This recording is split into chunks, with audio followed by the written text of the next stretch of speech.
السلام علیکم، میرا نام شانزے ہے۔ آج میں جس ٹاپک پہ آپ سے بات کرنا چاہ رہی ہوں وہ ایک ایسا ٹاپک ہے جس پر ایک لڑکی ہونے کی حیثیت سے بات کرنا بہت ضروری ہے۔ ایک دفعہ مریم صفدر نے JIT کے سامنے پیش ہونا تھا، جس میں اس کی لندن تو کیا پاکستان میں بھی کوئی جائیداد نہیں والے معاملے پہ پوچھنا تھا۔ اس ملک کے لنڈے کے بھکاؤ دانشوروں نے رو رو کر زمین آسمان ایک کر لیا تھا کہ ایک عورت کیسے مردوں کے سامنے پیش ہو سکتی ہے، یہ اسلام کے خلاف ہے۔ اب بھی کہ یہی عورت بولنے میں اپنا ثانی نہیں رکھتی۔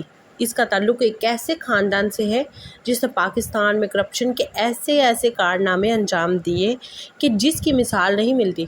اس عورت کے خاندان کا کہنا ہے کہ ہم کرپشن کرتے ہیں، اس ملک کو لوٹتے ہیں، تو آپ کو اس سے کیا مسئلہ؟ اس مجرم عورت کا سارا خاندان لندن میں اپنی زندگی گزار رہا ہے۔ اس مجرم عورت کے بھائی خود کو پاکستان کا سٹیزن ہی نہیں سمجھتے۔ اس عورت کا باپ ملک کا 3 دفعہ وزیر اعظم رہ چکا ہے اور اس کے بیٹے خود کو پاکستان کا سٹیزن ہی نہیں سمجھتے۔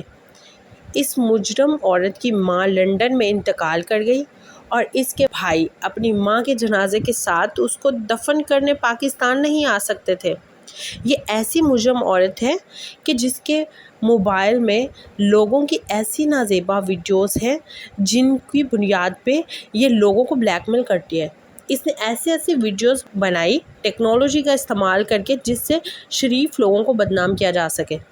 اس عورت کے دفاع کے لیے لوگوں نے رو رو کے خود کو ہلکان کر لیا تھا اور اس کے پیچھے بس ایک ہی بات تھی اور وہ تھا پیسہ۔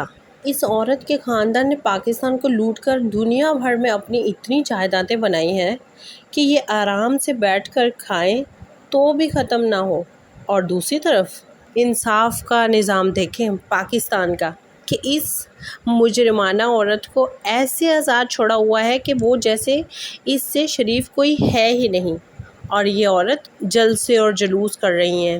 دوسری طرف ایک ایسی عورت ہے جس کا ہسبینڈ PTI کے ایک لیڈر کا ڈرائیور ہے اور جس کی 10 ماہ کی بیٹی ہے، اور اس عورت کو اس لیے گرفتار کیا گیا کہ اس کا ہسبینڈ نہیں مل رہا تھا۔ اس 10 ماہ کی بیٹی کو ماں سے دور کیا گیا اور اس عورت کی جیل سے ایک تصویر جاری کی گئی۔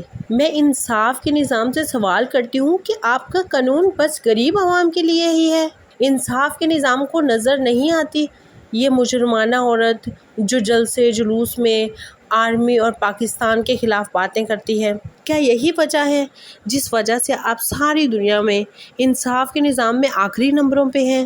پاکستان اس لیے آزاد ہوا تھا کہ ادھر سب کو انصاف کے ساتھ ان کے حقوق ملے، مگر ادھر حریم کو بھی نظر نہیں آتا کہ یہ معصوم لوگوں کے ساتھ کیا ہو رہا ہے۔ ویسے تو حریم نے کوئی کسر نہیں چھوڑی کہ عوام کے دل سے اس کی محبت کو ختم کیا جائے، مگر کیا اس کو یہ نظر نہیں آتا کہ ایک معصوم بچی کے ساتھ کیا کیا جا رہا ہے؟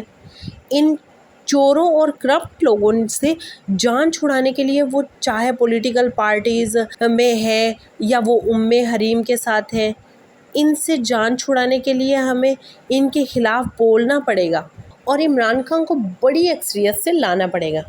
آخر میں میری دعا ہے کہ ان سب سہولت کاروں کو جنہوں نے یہ چوروں کی حکومت لانے میں اپنا کردار ادا کیا، اللہ ان کو غارت کرے اور دنیا اور آخرت میں نشان عبرت بنائے، اور ان کی نسلوں کو بھی۔ مجھے امید ہے آپ سب میری بات سے متفق ہوں گے۔